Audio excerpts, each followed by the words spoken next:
আমরা পরিষ্কার বলি, আমরা তোমাদেরকে বিতাড়িত করতে চাই না। আমরা বলতে চাই এ দেশে তোমরা থাকবা, আমরা থাকবো, সবাই থাকবে, তবে এ দেশে থাকতে ইসলাম মেনেই থাকতে হবে।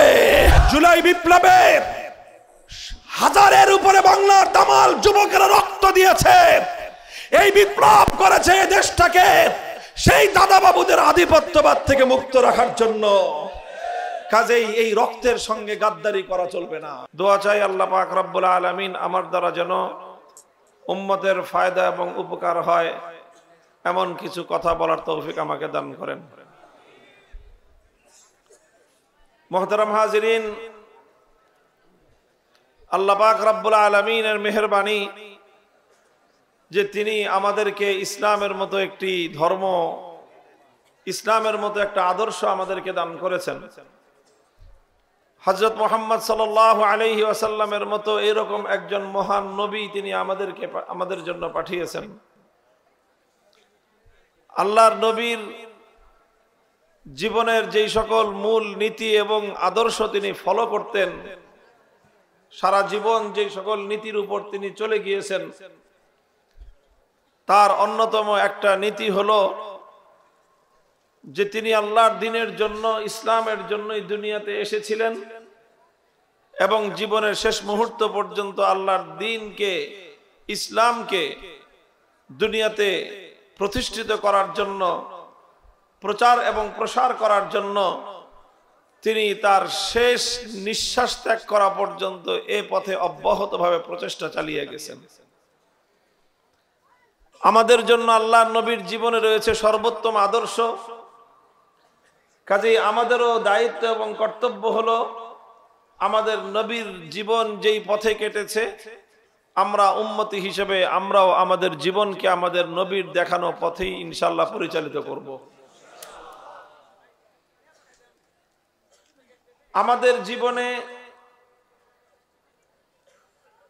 আমাদের জীবনে ইসলামের কাজে কখনোই দমে যাওয়া, থেমে যাওয়া, নীরব হয়ে যাওয়া, নিস্তব্ধ হয়ে যাওয়া, এই বিষয়গুলো যেন আমাদের জীবনে পাওয়া না যায়। রাসূল আকরাম সাল্লাল্লাহু আলাইহি ওয়াসাল্লাম মুমিনের বৈশিষ্ট্য সম্পর্কে বর্ণনা করেছে যে যারা ঈমানদার হবে তারা কেমন হবে। লা ইয়াশবাল মুমিনু মিন খাইরিন হাত্তা ইয়াকুনা মুনতাহাহুল জান্নাহ, যে মুমিন ভালো কাজ করতে করতে, কল্যাণের কাজ করতে করতে, দ্বীনের কাজ করতে করতে কোনোদিন সে তৃপ্ত হবে না। কোনোদিন তার এরকম মনোভাব সৃষ্টি হবে না যে বাস যথেষ্ট হয়েছে, আর দরকার নাই। দ্বীনের ব্যাপারে, ইসলামের ব্যাপারে, আখিরাত কামাই করার ব্যাপারে মুমিন কোনোদিন সে পরিতৃপ্ত হয় না। হাত্তা ইয়াকুনা মুনতাহাহুল জান্নাহ, বরং সে আরো বেশি চাইবে, আরো বেশি চাইবে, চাইতে থাকবে, চাইতে থাকবে, যতক্ষণ পর্যন্ত সে খোদার জান্নাত পর্যন্ত না পৌঁছবে ততক্ষণ পর্যন্ত মুমিন ব্যক্তির চলা কোনোদিন থেমে যাবে না। মুমিনের দুটো টার্গেট, একটা হলো দুনিয়ার টার্গেট, আর একটা হলো পরকালের মৃত্যুর পরবর্তী জিন্দেগির টার্গেট। দুনিয়ায় ইহকালে মুমিনের টার্গেট হবে হলো যে পৃথিবীর এক প্রান্ত থেকে আরেক প্রান্ত পর্যন্ত, গোটা পৃথিবীতে যতদিন পর্যন্ত আল্লাহর দ্বীন নিরঙ্কুশ ভাবে বিজয়ী না হবে ততদিন পর্যন্ত আমাদের নিস্তার, ততদিন পর্যন্ত আমাদের বিশ্রাম নাই, ততদিন পর্যন্ত আমরা পথ চলতেই থাকবো ইনশাআল্লাহ। এটা হলো মুমিনের সম্মিলিত, আমাদের সকলের দুনিয়াতে ইহকালে আমাদের লক্ষ্য বস্তু, আমাদের টার্গেট হলো এই। কি বলেন ইনশাআল্লাহ? দুনিয়ার একটা একটা ঘরে আমরা আল্লাহর দ্বীনকে বিজয়ী রূপে প্রবেশ করাবো ইনশাআল্লাহ। সারা দুনিয়াতে এমন কোন ঘর, এমন কোন জনপদ, এমন কোন ভূমি, এমন কোন জমিন, এমন কোন এলাকা অবশিষ্ট থাকবে না, প্রত্যেকটা এলাকায় ইসলাম বিজয়ী হিসেবে প্রতিষ্ঠিত হবে ইনশাআল্লাহ। এটাকে অনেকের কাছে অতিরঞ্জিত আবেগ বলে মনে হতে পারে যে সারা দুনিয়া ইসলাম এরকম বিজয়ী হবে, এটা কি সম্ভব?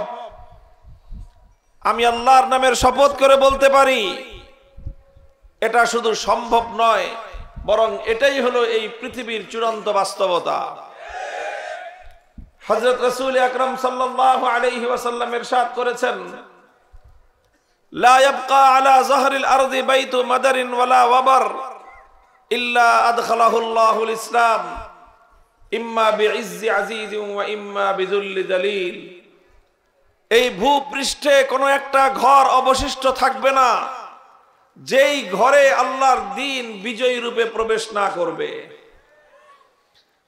চাই সেটা শহর অঞ্চলের আকাশ ছোঁয়া অট্টালিকা হোক, অথবা চাই সেটা কোনো পল্লী অঞ্চলের ভাঙ্গা কুড়ে ঘর হোক, চাই সেটা কোনো বেদুইন পল্লীর বেদুইন এলাকার মরুভূমির তাঁবুর ঘর হোক, অথবা চাই সেটা কোনো বেদে সম্প্রদায়ের নৌকার ছাউনি হোক, প্রত্যেকটা ঘরের মধ্যে ইসলাম প্রবেশ করবে। হয় অনেকে স্বাচ্ছন্দ্যে আনন্দে ইসলামকে গ্রহণ করবে, যারা ইসলামকে পছন্দ করবে না তাদেরকে লাঞ্ছিত করে, পরাজিত করে, অপদস্থ করে প্রতি ইঞ্চি মাটিতে আল্লাহর দ্বীন বিজয়ী হবে ইনশাআল্লাহ। দুনিয়ার 1 ইঞ্চি মাটি অবশিষ্ট থাকবে না, সারা দুনিয়ায় আল্লাহর দ্বীন বিজয়ী হবে ইনশাআল্লাহ। আমার এই কথা, এই বক্তব্য, এটা এতটাই সত্য, এতটাই বাস্তব, কামা আন্না দুনাল গাদি কামা আন্না দুনাল ইয়াউমি আল গাদ।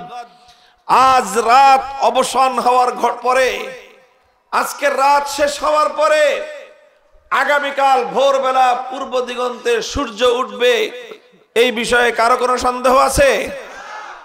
আগামীকাল সকালবেলা সূর্য উঠবে এটা যেরকম নিশ্চিত, সারা দুনিয়ায় প্রতি ইঞ্চি মাটিতে আল্লাহর দ্বীন বিজয়ী হবে এটা তার চেয়ে বেশি নিশ্চিত।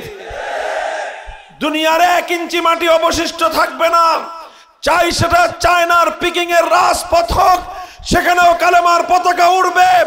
মস্কো রাজপ্রাসাদে ইসলাম বিজয়ী রূপে প্রবেশ করবে, ওয়াশিংটনের হোয়াইট হাউসের মাথার উপর কালেমার পতাকা উড়বে, দিল্লির লাল কেল্লাবার ইসলাম শাসন করবে।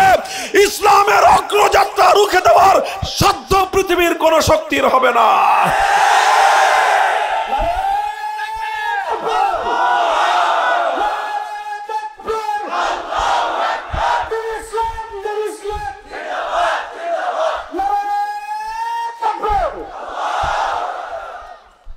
ইনশাআল্লাহ। এত আত্মবিশ্বাসের সাথে আমরা এই কথা কেন বলতেছি?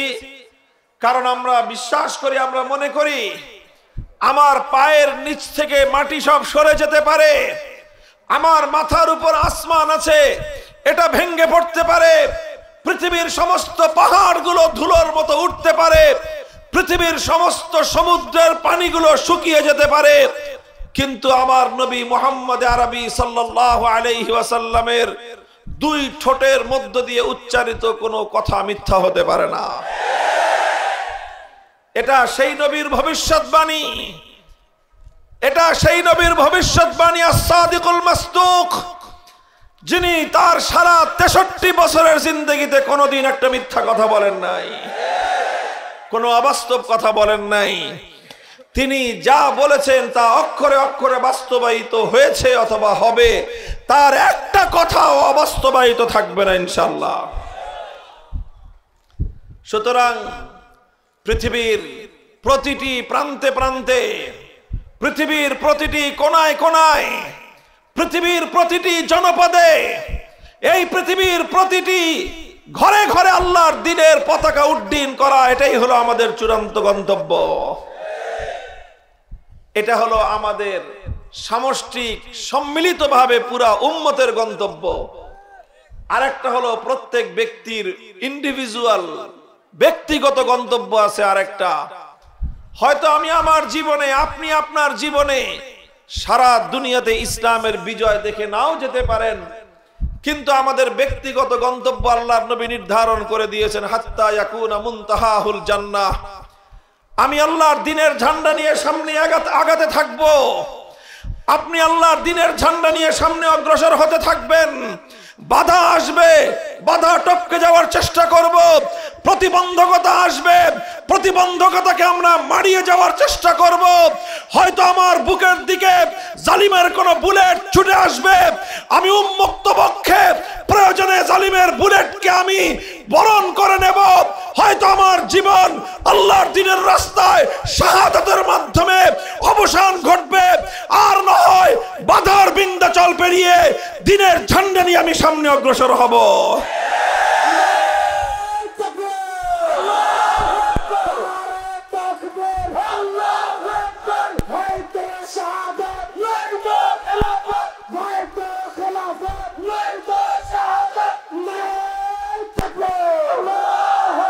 আমারে পথ চলা কোনোদিন থেমে যাবে না, চলতে চলতে হাত্তা ইয়াকুনা মুনতাহাহুল জান্নাহ, যতক্ষণ পর্যন্ত খোদার জান্নাতে আমার পাও না পড়বে, খোদার জান্নাতের দুয়ারে আমি যতক্ষণ পর্যন্ত আমি আমার পাও রাখতে না পারবো, ততক্ষণ পর্যন্ত আমার পথ চলায় কোনো ক্ষান্তি নাই। চলবো তো ইনশাআল্লাহ? সাহায্য করবেন কে? আমার এবং আপনার কাজ হলো আল্লাহর দ্বীনের ঝান্ডা নিয়ে সামনে অগ্রসর হয়ে যাওয়া। এখানে কুল হাল তারাব্বাসুনা বিনা ইল্লা ইহদাল হুসনাইন, কুল হাল তারাব্বাসুনা বিনা ইল্লা ইহদাল হুসনাইন। হে দুনিয়ার কাফের মুশরিক বেঈমানের দল, তোমাদের কাছে আমাদের স্পষ্ট পয়গাম, তোমরা যারা অনেক সময় আমাদেরকে ভীত সন্ত্রস্ত করে তুলতে চাও, তোমরা যারা অনেক সময় আমাদেরকে ভয় দেখাতে চাও, তোমরা যারা অনেক সময় আমাদের পথ চলাকে রুদ্ধ করে দিতে চাও, তোমাদের প্রতি আমাদের পয়গাম, হাল তারাব্বাসুনা বিনা ইল্লা ইহদাল হুসনাইন। আমরা দুই পরিণামের যে কোনো একটার জন্য অপেক্ষমান, ইম্মাল ফাতহু ওয়া ইম্মাস শাহাদা।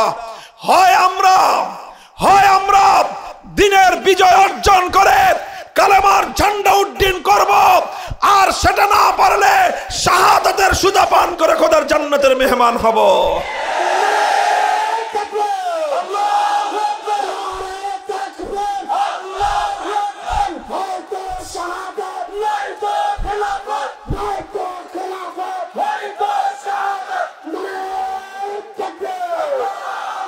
বন্ধুগণ, এটা নবী আকরাম সাল্লাল্লাহু আলাইহি ওয়াসাল্লামের আমাদের প্রতি নির্দেশনা, আমাদের প্রতি তার নির্দেশ।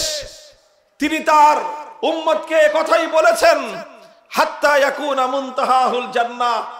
মুমিন দুনিয়াতে বিশ্রাম করতে আসে না, মুমিন দুনিয়াতে বিলাসিতা করতে আসে না, মুমিন দুনিয়াতে আরাম আয়েশ করতে আসে নাই। আরে মুমিন তো দুনিয়াতে এসেছে আল্লাহর দ্বীনের জন্য কাজ করতে। আল্লাহর দ্বীনের জন্য কাজ করা, এটাই হলো মুমিনের জীবনের উদ্দেশ্য। হ্যাঁ, দুনিয়াতে যেহেতু থাকতে হয়, থাকার প্রয়োজনে কিছু টাকা পয়সার দরকার হয়, এই জন্য মুমিন কখনো চাকরি করে। থাকতে হলে খেতে হয়, পান করতে হয়, বাসস্থানের ব্যবস্থা করতে হয়, এই জন্য মুমিন কখনো ব্যবসা করে। থাকতে হয় এই জন্য মুমিন থাকার বাড়ি বানায়, কিন্তু বাড়ি বানানো মুমিনের উদ্দেশ্য নয়, ব্যবসা করা মুমিনের উদ্দেশ্য নয়, চাকরি করা মুমিনের উদ্দেশ্য নয়। মুমিনের উদ্দেশ্য হলো আল্লাহর দ্বীনের ঝান্ডা আল্লাহ পাক তার হাতে দিয়েছেন, এই ঝান্ডা নিয়ে সে চলতে থাকবে, চলতে থাকবে। যতদিন তার দেহে প্রাণ আছে, যতদিন তার ধমনীতে রক্তের প্রবাহ আছে, যতদিন তার হৃদয় স্পন্দন আছে, ততদিন সে চলতে থাকবে, চলতে থাকবে, চলতে থাকবে। মরণ চলে আসলে মরতে থাকবে, চলতে থাকবে, মরতে থাকবে, চলতে থাকবে। যতক্ষণ দেহে প্রাণ আছে তার আগ পর্যন্ত সে থেমে যাবে না। ভাই, এটা আমাদের শুধু কথা নয়, এটা শুধু রাসূল আকরাম সাল্লাল্লাহু আলাইহি ওয়াসাল্লামের নির্দেশনা নয়, এটাই সিরাতুন নবী, এটাই নবী জীবনের আদর্শ। শুধু এমন না যে আল্লাহর নবী উম্মতকে বলেছেন, উম্মতকে অর্ডার দিয়ে নিজে আরামে ঘুমিয়েছেন, ব্যাপারটা এমন নয়। আমাদের নবী তেমন কোন নবী না যে তিনি কর্মীদেরকে মাঠে পাঠিয়ে দিয়ে নিজে আরামে ঘুমাবেন না। আমার নবী প্রতিটা ক্ষেত্রে প্রয়োজনের সময় তিনি নিজে ঝুঁকি নিয়েছেন, তিনি নিজে অগ্রসর হয়েছেন, অন্যদেরকে সাথে নিয়ে তিনি এগিয়ে গিয়েছেন। আল্লাহর নবী যত রকম বাধাই আসুক, যত রকম প্রতিকূলতা আসুক, অথবা যত রকম অনুকূল পরিবেশ হোক, অনুকূল প্রতিকূল কোন পরিবেশেই রাসূল আকরাম সাল্লাল্লাহু আলাইহি ওয়াসাল্লাম সামনে চলা বন্ধ করেন নাই। আমরা আল্লাহর নবীর সিরাতকে যদি, নবীর জীবনটাকে যদি আমরা খুব সংক্ষেপে একটু দেখি, কয়েকটা মৌলিক ঘটনাকে যদি আমরা একটু পর্যালোচনার মধ্যে আনি, আমরা দেখতে পাবো আল্লাহর পয়গম্বরের নবুয়তের 23 বছরের জিন্দেগি। হেরার গুহায় তিনি নবুয়তের আলো পেলেন, ওহীর সন্ধান তিনি পেলেন, আল্লাহর কোরআন নাজিল হওয়া শুরু হলো। আল্লাহ পাক রব্বুল আলামিন আমাদের নবীকে নবুয়ত দিলেন, রিসালাত দিলেন, হুকুম করলেন এবার যান দুনিয়ার মানুষকে আপনি একত্ববাদ এবং তাওহীদের দাওয়াত দিন। নবী আকরাম সাল্লাল্লাহু আলাইহি ওয়াসাল্লাম তাওহীদের দাওয়াত নিয়ে তিনি তার কওমের কাছে, তার জাতির কাছে গেলেন। গোটা আরব, গোটা মক্কার অধিবাসীদেরকে একত্রিত করে মক্কার মানুষকে তিনি ডেকে বললেন, ইয়া আইয়ুহান নাস কুলু লা ইলাহা ইল্লাল্লাহ তুফলিহু। হে মক্কাবাসী, তোমরা যদি সফলতা চাও, তোমরা যদি মুক্তি চাও, তোমরা যদি নাজাত চাও, এক উপায় বলো লা ইলাহা ইল্লাল্লাহ। যে ব্যক্তি লা ইলাহা ইল্লাল্লাহ বলবে সেই একমাত্র সফলতা অর্জন করতে পারবে। এই যে দাওয়াত দেওয়া শুরু করলেন, প্রথম দিন থেকে আল্লাহর নবীর সামনে বাধা এসে দাঁড়ালো। নবীজি একদিকে মক্কার মানুষকে লা ইলাহা ইল্লাল্লাহ বলার জন্য তিনি ডাক দিলেন, সঙ্গে সঙ্গে আবু লাহাব দাঁড়িয়ে গেল, বলল তাব্বাল লাকা সাইরাল ইয়াউম আলিহাযা জামাতানা। আবু লাহাব চিৎকার করে উঠলো, হে মুহাম্মদ তুমি ধ্বংস হও, তুমি কি আমাদেরকে এই কথা বলার জন্যই ডেকেছিলে? তুমি আমাদেরকে বাপ দাদার ধর্ম ছেড়ে দিতে বলতেছো, তুমি ধ্বংস হয়ে যাও। এই কথা বলে প্রথম দিন থেকে আল্লাহর নবীর সঙ্গে শত্রুতা পোষণ করা শুরু হয়েছে। শত্রুতা এসেছে, যত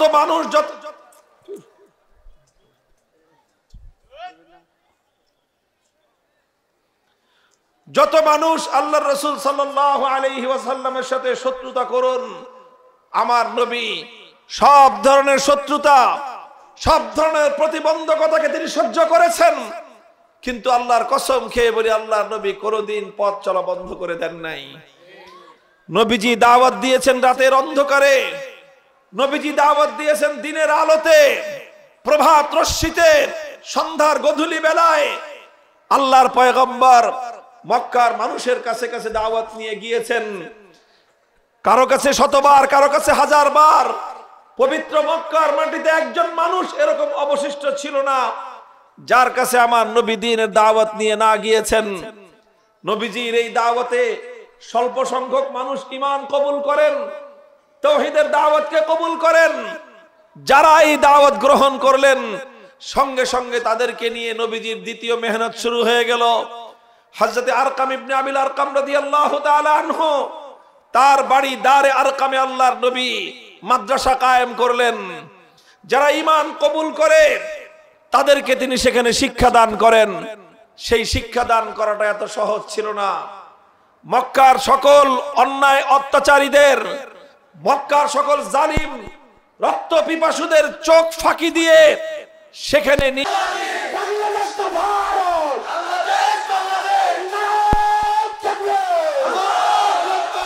হে আমার জাতি, হে গার্মেন্টসের শ্রমিক ভাইয়েরা, হে আমার বাংলার তরুণ জনতা, মনে রেখো তোমাদেরকে বাংলাদেশ এবং বাংলাদেশের অধিকার বুঝে নিতে হবে। শুধু রাজনৈতিক নেতারা বুঝবে সেই দিন শেষ। প্রতিটি মানুষকে যার যার হিস্সা বুঝে নিতে হবে। তোমাদেরকে নিয়ে কেউ যেন রাজনীতি করতে না পারে, তোমাদেরকে নিয়ে কেউ যেন স্বার্থ উদ্ধার ধান্দাবাজির রাজনীতি করতে না পারে, তোমরা সোচ্চার এবং সজাগ হয়ে ওঠো। আমরা পরিষ্কার ভাষায় বলতে চাই, এই বাংলাদেশের অতীতের ইতিহাস এটা আমার বাবার একার ইতিহাস নয়। আমার বাবার যে ইতিহাস তোমার বাবারও সেই ইতিহাস, আমার দাদার যে ইতিহাস তোমার দাদারও সেই ইতিহাস। পড়ো, 190 বছর পর্যন্ত ইংরেজদের বিরুদ্ধে লড়াই করেছিল আমার আর তোমার দাদারা। ইংরেজদের গোলামীর জিঞ্জির ছিন্ন করার পরে কলকাতার দাদা বাবুরা আমাদের উপর আধিপত্য করতে চেয়েছিল। আমাদের পূর্বপুরুষরা বলেছে, না, আমরা মুসলিম জাতি, আমরা ইসলাম নিয়ে বাঁচতে চাই, আমরা তোমাদের গোলামি করতে প্রস্তুত না। আমরা দিল্লির গোলামি করব না, আমরা ইসলাম মুসলিম জাতিসত্তার পরিচয় নিয়ে বাঁচতে চাই। বারবার আমরা বিজয় অর্জন করেছি, ষড়যন্ত্রের মধ্য দিয়ে বাংলার মুসলমানদের সেই বিজয়কে কেড়ে নেওয়ার চেষ্টা করা হয়েছে। সর্বশেষ এসেছে 2024-এর এই বিপ্লব। এই বিপ্লবে জুলাই সনদ প্রণীত হয়েছে। এই জুলাই সনদের মধ্যে 47-এর দেশ বিভক্তির কথা বলা হয়েছে। আমি সহজে আপনাদেরকে একটা কথা বুঝাই। ভাগ বাটোয়ারা বুঝেন, জমিন যে ভাগ হয়, বাবা মারা গেলে বাবার জমি সন্তানদের মধ্যে ভাগ হয় কিনা? মনে করেন আমাদের দাদার আমলে গোটা ভারত, এই বর্ষ বাংলাদেশ, পাকিস্তান, ভারত সব এক দেশ ছিল, ওটা দাদার দেশ। দাদা মারা যাওয়ার পর তারপরে ভাগ হলো। কি হলো? ভাগ হলো 2 ভাগ। এক ভাগ হলো তারা যারা তাদের দেশটাকে আল্লাহর কোরআনের বিধান অনুযায়ী পরিচালনা করতে চায়, তারা পাইলো 1 ভাগ। আরেক ভাগ পাইলো তারা যারা তাদের দেশটাকে ধর্মনিরপেক্ষ আদর্শের উপর চালাতে চায়। পরিষ্কার কথা, যারা ধর্মনিরপেক্ষতার উপর দেশ চালাতে চায় তারা বড় অংশটা পাইছে, মাখনটা পাইছে, ক্রিম গুলো সব ওরা খাইছে। খা, মাখন খা, ক্রিম খা, দিল্লি খা, হায়দ্রাবাদ খা, সব তোরা খা। বিশাল ভারত ধর্মনিরপেক্ষতাবাদীরা নিছে, আমাদের মুসলমানদেরকে ছাটমাট দিছে। খালি এইখান দিয়ে বাংলাদেশ একটু, ওখান দিয়ে একটু পাকিস্তান, ঠিক আছে যা, তোরা বেশি খা। আমাদের অল্প একটু ভূখণ্ড দেওয়া হয়েছে বাটোয়ারার সময়, 47-এর ভাগ বাটোয়ারার সময়, দেশ বিভাগের সময় আমরা অল্প একটু এলাকা পাইলাম। সেই এলাকায় নিয়ে আমরা এখন বসবাস করতেছি। এরপরে বাপের আমল গেল, পাকিস্তানের আমল। 71 সালে ওইটার মরণ হয়ে গেল। এবার আমাদের ভাই ভাইদের এই বাংলাদেশের হিস্সা। বলেন, দাদার আমলে যেই ভাগ বটোয়ারা হয়েছে, আপনার বাবা আপনার দাদার কাছ থেকে যেই অংশ পেয়েছে, আপনার বাবার মৃত্যুর পরে সেই অংশ যদি আপনার চাচা এসে দাবি করে, আপনারা ভাইয়েরা আপনার বাবার অংশ থেকে চাচা অথবা চাচতো ভাইদেরকে হিস্সা দিবেন? আপনার বাবার অংশ থেকে আপনারা বেঁচে থাকতে আপনার চাচা চাচতো ভাই অন্য কারো হিস্সা এবং অধিকার থাকতে পারে? 47 সালে দাদার আমলে এই জমিন ভাগ বাটোয়ারা করে ধর্মনিরপেক্ষতার জন্য ভারত আর মুসলমানদের জন্য, ইসলামের জন্য বাংলাদেশকে বন্টন করা হয়েছে। এখন বাংলাদেশে তোমরা ধর্মনিরপেক্ষতার গান গাও, কাহিনীটা কি? তোমাদের যদি ধর্মনিরপেক্ষতা এত পছন্দ হয়, চলে যাও সেই দেশে যেই দেশে ধর্মনিরপেক্ষতা আছে, যেই দেশে আপা আছে। যাও, তোমার আপা ধর্মনিরপেক্ষতা চেয়েছে, ধর্মনিরপেক্ষতার দেশে চলে গেছে। আপার জ্ঞাতি গোষ্ঠী, আন্ডা বাচ্চা সাউজা আসো, পছন্দ না হলে ধর্মনিরপেক্ষতার জন্য সেই দেশে চলে যাও। যারা আপাকে নতুন করে খালাম্মা বানাইতে চাও, তোমরাও চলে যাও। আর আমরা পরিষ্কার বলি, আমরা তোমাদেরকে বিতাড়িত করতে চাই না। আমরা বলতে চাই, এ দেশে তোমরা থাকবা, আমরা থাকবো, সবাই থাকবে, তবে এ দেশে থাকতে ইসলাম মেনেই থাকতে হবে।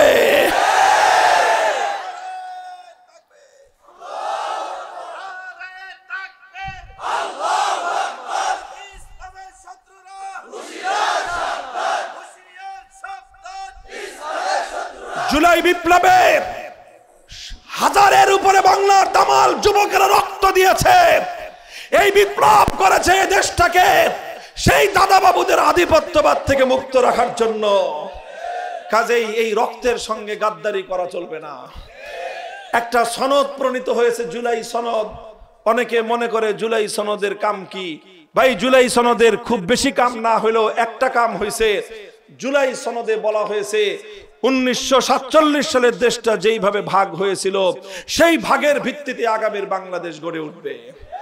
জুলাই সনদে বলা হয়েছে 2013 সালে শাপলা চত্বরে নবী প্রেমিক তাওহীদি জনতাকে নির্বিচারে জালিম স্বৈরাচারী শক্তি পাখির মতো গুলি করে হত্যা করা হয়েছে।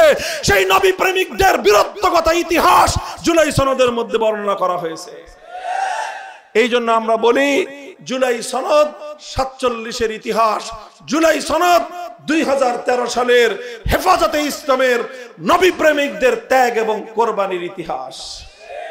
কাজেই আগামী ফেব্রুয়ারিতে একটা নির্বাচন হবে। এটা শুধুমাত্র সংসদ নির্বাচন না, বরং সংসদ নির্বাচনের বাইরে আরেকটা নির্বাচন হবে, সেটার নাম হলো গণভোট। কি নাম? গণভোটে জানতে চাওয়া হবে তুমি জুলাই বিপ্লবের পক্ষে না বিপক্ষে। আমি আপনাদের কাছে, দেশপ্রেমিক তাওহীদি জনতার কাছে জানতে চাই, আপনারা জুলাই বিপ্লবের পক্ষে কারা? হাত তুলে দেখান।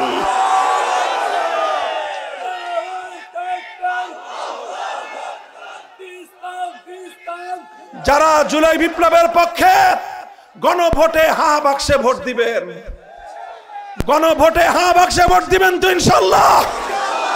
মুহতারাম হাজিরিন, প্রশ্ন করতে পারেন গণভোটে হ্যাঁ বাক্সে ভোট দিলেই কি বাংলাদেশে ইসলামী বিপ্লব হয়ে যাবে? আমি বলি যে না, ইসলামী বিপ্লব হবে না, তবে ইসলামী বিপ্লবের ক্ষেত্রে আমরা আরেক ধাপ আগাতে পারবো। আমরা ইসলামী বিপ্লবের দ্বার প্রান্তে উপনীত। বাংলার মানুষ, তোমরা শুনে রাখো, সব রঙের বাংলাদেশ দেখা শেষ। একবার আমরা দেখেছি সোনার বাংলাদেশ। সোনার বাংলাদেশের গল্প শুনে আমরা পেয়েছি একদলীয় বাংলাদেশ। আরেকবার শুনেছি আমরা নতুন বাংলাদেশ, পেয়েছি পুরাতন বাংলাদেশ। এরপরে শুনেছি আমরা সবুজ বাংলাদেশ, পেয়েছি ধূসর বাংলাদেশ। এরপরে শুনলাম নতুন না, সবুজ না, সোনার না, ডিজিটাল বাংলাদেশ। কি দেখলাম? আমার দেশের কৃষক, শ্রমিক, এই গার্মেন্টসের শ্রমিক ভাইয়েরা, বোনেরা তিল তিল করে উপার্জন করে 1 কেজি 100 টাকার পণ্য কিনেন, 15 টাকা ভ্যাট কেটে নিয়ে যায় সরকার। আপনি 100 টাকার নুন কিনলে 85 টাকার নুন পান। ক টাকার? 85 টাকার নুন পান, 15 টাকা ভ্যাট যায়। চাল কিনবেন, 85 টাকার চাল পাবেন, 15 টাকা ভ্যাট। ডাল কিনবেন, 85 টাকার ডাল পাবেন, 15 টাকা। এইভাবে মেহনতি মানুষের মাথার ঘাম পায়ে ফেলানো ট্যাক্সের পয়সা জড়ো হয় দেশের জন্য, জাতির জন্য। সেই টাকা জমা থাকে বাংলাদেশ ব্যাংকে। ডিজিটাল বাংলাদেশ মানে হলো এই, ব্যাংকে তালা মারা ঠিক থাকবে, ডিজিটাল কায়দায় হাজার হাজার কোটি টাকা চুরি হয়ে বিদেশ চলে যাবে। ডিজিটাল বাংলাদেশ মানে দেখেছি কি আমরা? এদেশের আমাদের রেমিটেন্স যোদ্ধা, আমাদের ভাইয়েরা, বোনেরা বিদেশে রাত দিন 24 ঘন্টার মধ্যে 16 ঘন্টা পরিশ্রম করে দেশে টাকা পাঠায়। সেই টাকা দেশে আসে, ডিজিটাল কায়দায় বিদেশে গিয়ে বেগম পাড়া হয়ে যায়। এই হলো ডিজিটাল বাংলাদেশ। আমাদের দেখা শেষ। সব রঙের বাংলাদেশ দেখা শেষ, সোনার বাংলাদেশ দেখা শেষ, নতুন বাংলাদেশ দেখা শেষ, সবুজ বাংলাদেশ দেখা শেষ, ডিজিটাল বাংলাদেশও দেখা শেষ। এবার আমরা একটা বাংলাদেশ দেখতে চাই। সেই বাংলাদেশ হলো ইসলামের বাংলাদেশ, আল কোরআনের বাংলাদেশ, খেলাফতের বাংলাদেশ।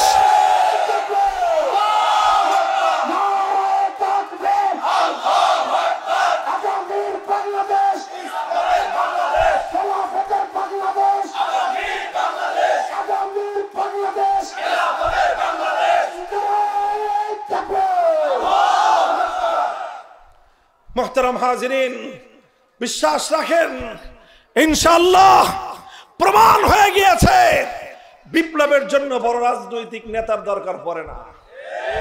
আমার বাংলার দামাল যুবকেরা প্রমাণ করে দিয়েছে বিপ্লবের জন্য বড় রাজনৈতিক দলেরও প্রয়োজন পড়ে না। এই যুব প্রজন্ম যখন তৈরি হয়, আল্লাহর নবীর সঙ্গে যখন মক্কা মদিনার যুবকরা জড়ো হয়েছিল 12.5 লক্ষ বর্গ মাইলে কালেমার পতাকা উড়েছে। আরবের যুবকরা যখন আমার নবীর হাতকে শক্তিশালী করেছে, তারা খেলাফতের হাতকে শক্তিশালী করেছে। আটলান্টিক সমুদ্রের তীর থেকে আফ্রিকার জঙ্গল পর্যন্ত অর্ধেকটা পৃথিবীতে আল্লাহর দ্বীন জিন্দা হয়েছে। সুতরাং হে বাংলার তরুণ জনতা, আমরা স্বপ্ন দেখছি ইনশাআল্লাহ আগামীর বাংলাদেশ হবে আমাদের স্বপ্নের ইসলামের বাংলাদেশ। আমরা এতদিন শুধু আল্লাহর কোরআন পড়েছি, কোরআন শুধু শিখেছি, কোরআনের শুধু ব্যক্তিগত জীবনের আদর্শ আমরা অনুসরণ করেছি। ইনশাআল্লাহ আমরা এমন একটা সমাজ গড়তে চাই যেই সমাজে আল্লাহর কোরআন যেভাবে পড়া হবে সেইভাবে রাষ্ট্রের সর্বোচ্চ আসন থেকে রাষ্ট্রের বিচারালয়, বিচার বিভাগ, প্রশাসন বিভাগ, শিক্ষা বিভাগ, সব বিভাগে আল্লাহর কোরআনের বিধান বাস্তবায়িত হবে। অনেকে আবার ভয় ধরায় দেয় সংখ্যালঘুদেরকে যে ইসলাম আসলে হিন্দুরা থাকতে পারবে না। এটা সবচেয়ে বড় ধান্দাবাজি এবং ধোঁকাবাজির কথা। হিন্দু ভাই, বৌদ্ধ, খ্রিস্টান প্রত্যেকটা সংখ্যালঘু ভাইদেরকে আমরা দায়িত্ব নিয়ে চ্যালেঞ্জ করে বলতে পারি ইনশাআল্লাহ, মনে রাখেন আপনারা, ইসলাম নতুন দেশ বাংলা, ইসলাম পৃথিবীতে নতুন আসে নাই। 1000-এর বেশি বছর, কত 1000 বছরের চেয়ে বেশি সময় অর্ধেকটা পৃথিবী শাসন করেছে ইসলাম। ইসলামের এই শাসন আমলে কোন অমুসলিম কোনদিন অধিকার হারা হয় নাই। আপনাদেরকে নিয়ে, সংখ্যালঘুদেরকে নিয়ে অন্যরা ধান্দাবাজির রাজনীতি করে, রাতের অন্ধকারে কাল্লাগিনী হয়ে ছবল মারে, দিনের বেলায় ওঝা হয়ে ঝাড়তে আসে। রাত্রে যেই বেটা আগুন দিছে দিনের বেলায় আয়সা কান্দে। এই ভাওতাবাজি হয়েছে এতদিন পর্যন্ত হিন্দুদেরকে নিয়ে। এখন আর নাটকের নায়িকাও নাই, এখন আর হিন্দুদের মন্দিরে আগুনও নাই। এখনো যদি আপনারা না বুঝেন কবে বুঝবেন আর বলেন? 5ই আগস্টের পর এদেশের আলেম ওলামা, মাদ্রাসার ছাত্ররা রাতের ঘুম কামাই দিয়ে বাংলাদেশের এক একটা হিন্দুদের মন্দির, এক একটা প্যাগোডা, এক একটা গির্জা পাহারা দিয়েছে। কারণ তখন দেশের আইন শৃঙ্খলা বাহিনী অকার্যকর ছিল। ওই সুযোগে কেউ যেন সংখ্যালঘুদের আমানত খেয়ানত করতে না পারে। ইসলামের সৈনিকরা তারা নিজেদের আরামকে হারাম করে তাদের নিরাপত্তা নিশ্চিত করেছে। এটা ইসলাম। আমি দায়িত্ব নিয়ে বলতে পারি, যদি ইসলামী সমাজ ব্যবস্থা কায়েম হয়, কোন হিন্দু, কোন বৌদ্ধ, কোন খ্রিস্টান তার জান, মাল, ইজ্জত, আব্রু, ধর্মীয় নিরাপত্তার উপর চোখ তুলে তাকাবার কারো হিম্মত হবে না ইনশাআল্লাহ। ইসলাম তোমাকে যে অধিকার দিবে পৃথিবীর কোন মতবাদ তোমাকে সেই অধিকার দিতে পারেনি। এই জন্য আমাদের স্লোগান হলো ধর্ম বর্ণ ভিন্ন মত সবার জন্য খেলাফত। বলেন, ধর্ম বর্ণ ভিন্ন মত সবার জন্য। আসো হে বাংলার বঞ্চিত মানুষ, শত শত বছর ধরে তোমাদের পূর্বপুরুষরা ঘাম দিয়েছে, অশ্রু দিয়েছে, বুকের রক্ত দিয়ে এই মাটি তোমাদের কাছে আমানত রেখে গেছে। আসো আমরা সবাই মিলেমিশে পূর্বপুরুষদের আমানতের এই সোনালী মাটিতে আমরা সোনার ফসল ফলাই। কোরআনের শাসন কায়েম করতে প্রস্তুত আছেন তো ইনশাআল্লাহ? খালি মুখের কথায় বলেন, মুখের কথায় শুধু বিপ্লব হয়? ঘাম ঝরানো মেহনত করতে হবে, রাজি আছেন? শুধু মেহনত করে হয় না, খোদার দরবারে চোখের অশ্রু ছেড়ে ফরিয়াদ করতে হবে। করবেন তো? হে আমার যুবক প্রজন্ম, শুধু ঘাম আর অশ্রু দিয়ে কোনোদিন বিপ্লব হয় না। ঘাম আর অশ্রু দিয়ে বিপ্লবের ফিল তৈরি হয়। বিপ্লব করতে হলে প্রয়োজনে শহীদি ঈদগাহে জমায়েত হতে হবে আমাদেরকে। আর যদি প্রয়োজন হয় আল্লাহর দ্বীনের জন্য, কোরআনী শাসনের জন্য মাথায় কাফনের কাপড় পরে শহীদি ঈদগাহে শাহাদাতের রক্ত দিতে কারা কারা প্রস্তুত? হাত তুলে খোদার দরবারে শপথ করো।